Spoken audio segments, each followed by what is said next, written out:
मैं उस वक्त हाई स्कूल के जूनियर ईयर में थी। हमारे स्कूल ने स्टेट बोटानिकल गार्डन में एक स्कूल ट्रिप का आयोजन किया था। ये एक ठंडा दिन था, ताजी हवा और बोरिंग लेक्चर से छुट्टी मिलने का आसान तरीका। मुझे फोटोग्राफी का शौक है, इसलिए मैं अपने पोर्टफोलियो के लिए कुछ तस्वीरें लेने के लिए अपना कैमरा ले आई। हमारी क्लास छोटे छोटे ग्रुप में बट गई। हमारी टीचर के साथ उस जगह में काम करने वाले हेड हमें आसपास रहने की सलाह दे रहे थे। मैं बाकी सबसे थोड़ा आगे चल रही थी। बीच बीच में रुककर अलग अलग पौधों और फुहारों की तस्वीर ले रही थी। लगभग 30 मिनट के बाद मुझे एक सुनसान रास्ता मिला जिसके किनारे विस्टेरिया की बेलें लटकी हुई थी। ऐसा लग रहा था जैसे मैं कोई सपना देख रही हूँ।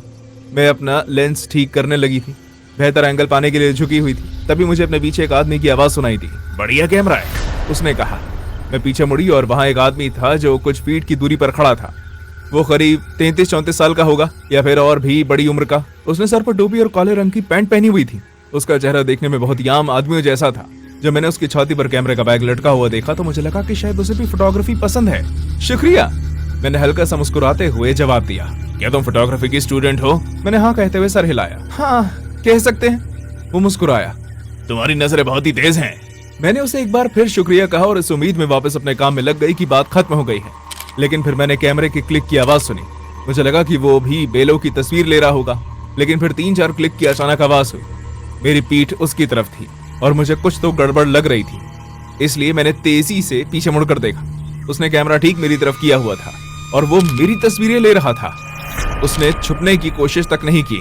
कुछ सेकंड के लिए मैं जम सी गई। फिर मैंने विरोध किया, प्लीज मेरी तस्वीरें मत लो तुम। ना ही वो रुका और ना ही उसने माफी मांगी। वो ऐसे बर्ताव कर रहा था जैसे उसे कोई फर्क नहीं पड़ता था कि वो मेरी मर्जी के बिना मेरी तस्वीर ले रहा था। मैं चिल्लाई, मैंने कहा ना कि मेरी तस्वीरें मत लो तुम। वो बस ऐसे मुस्कुरा रहा था जैसे उसके लिए बहुत ही आम बात हो। फिर वो चला गया, बस मुड़ा और रास्ते पर ऐसे भटकता रहा जैसे कुछ हुआ ही ना हो। मैं उसके लापरवाह बर्ताव से हैरान और डरी हुई लगने लगी। वो अपने बारे में क्या सोचता है? लेकिन मैं कोई तमाशा नहीं खड़ा करना चाहती थी, इसलिए मैंने उसे नजरअंदाज कर दिया। मुझे लगा कि वो बस एक अजीब सा संकी है। मैंने उसी जगह की कुछ और तस्वीरें ली और फिर अपने ग्रुप में शामिल हो गई। लेकिन पूरे समय ये बात मुझे परेशान करती रही कि इस आदमी के पास मेरी तस्वीर थी। मैं खुद से कहती रही कि शायद इसमें कोई नुकसान नहीं है, इसलिए मैंने अभी तक किसी को नहीं बताया। अभी तक तो नहीं। करीब 1 घंटे के बाद जब हम तितलियों की कंजर्वेटरी के पास थे, मैंने उसे फिर से देखा। वो आंगन के उस पार एक बेंच के पास खड़ा था। बस इस बार वो मेरी तरफ नहीं देख रहा था। उसने अपना कैमरा हमारी क्लास की एक और लड़की जेना की तरफ घुमाया हुआ था। जेना ने ध्यान नहीं दिया, लेकिन मैंने ध्यान दिया। वो झाड़ियों के पीछे से जेना की तस्वीर ले रहा था जैसे उसे कोई देख न रहा हो। आखिरकार मुझे समझ आया, वो यहाँ पौधों या फुहारों की तस्वीरें लेने नहीं आया था।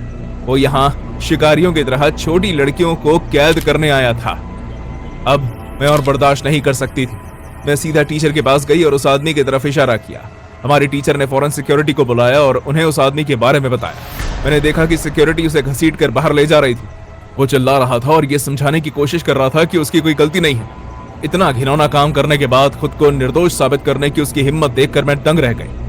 हम सबको साथ रहने को कहा गया, लेकिन वो फिर कभी नहीं आया। कुछ लोगों को लगा कि ये कोई बड़ी बात नहीं है। दूसरे लोग तो बहुत हिल गए थे, खासकर जेना। जब उसे असलियत का पता चला, बस यहीं पर सब खत्म हो जाना चाहिए था, लेकिन ऐसा हुआ नहीं। उस रात जब मैं बिस्तर पर लेटी हुई थी, अभी तक थोड़ा घबराई हुई थी और मैंने रेडिट पर स्क्रॉल करने का फैसला किया। मैं बहुत सारे फोटोग्राफी थ्रेड्स फॉलो करती हूँ, इसलिए मैं मजे के लिए सर्च टर्म्स के लिए टाइप करती हूँ बोटानिकल गार्डन, फ्लावर फोटोग्राफी, ऐसे ही कुछ चीजें। काश मैंने ऐसा ना किया होता। एक थ्रेड ने मेरा ध्यान खींच लिया। ये एक अजीब से सब रेडिट पर था जो मैंने पहले कभी नहीं देखा था। ये रैंडम लड़कियों की तस्वीरों से भरा हुआ था, जिसमें उनकी छोटी छोटी झलक दिखाई गई थी। उसका टाइटल था वो मुझे देखकर मुस्कुराई। मैंने उस पर क्लिक किया। पहली तस्वीर धुंधली थी, कुछ झाड़ियों के पीछे से ली गई थी। ये मेरी एक तस्वीर थी जिसमें मैं विस्टेरिया की बेलों के नीचे हाथ में कैमरा लिए बैठी थी। कैप्शन में लिखा था, उसने मुझसे बात की, मुझे लगता है कि वो मुझे पसंद करने लगी है। और भी तस्वीरें थी जिसमें से एक उस दिन से जेना की भी थी। मुझे नहीं पता कि उसने इतनी जल्दी उन्हें कैसे पोस्ट कर दिया था। मैंने उस थ्रेड की रिपोर्ट की और अपने टीचर को स्क्रीनशॉट भेजा। स्कूल ने अधिकारियों से कांटेक्ट किया, लेकिन क्योंकि कोई रियल आईडी नहीं थी इसलिए वो कुछ खास नहीं कर पाए। उसके बाद मैं अकेले अपने कैमरे के साथ बाहर नहीं गई और मैं उस गार्डन में कभी वापस नहीं गई। मैं पूरे 1 महीने तक रेडिट देखती रही, बस ये देखने के लिए कि क्या उस घटिया इंसान का कोई अपडेट आया है। हालांकि मुझे ऐसी कोई और तस्वीर नहीं मिली। आज भी ये सोचकर मेरी रूह कांप जाती है कि वो अभी भी पब्लिक जगहों पर छिपकर फूल और पौधों की नहीं, बल्कि छोटी छोटी लड़कियों की तस्वीर लेता रहता है।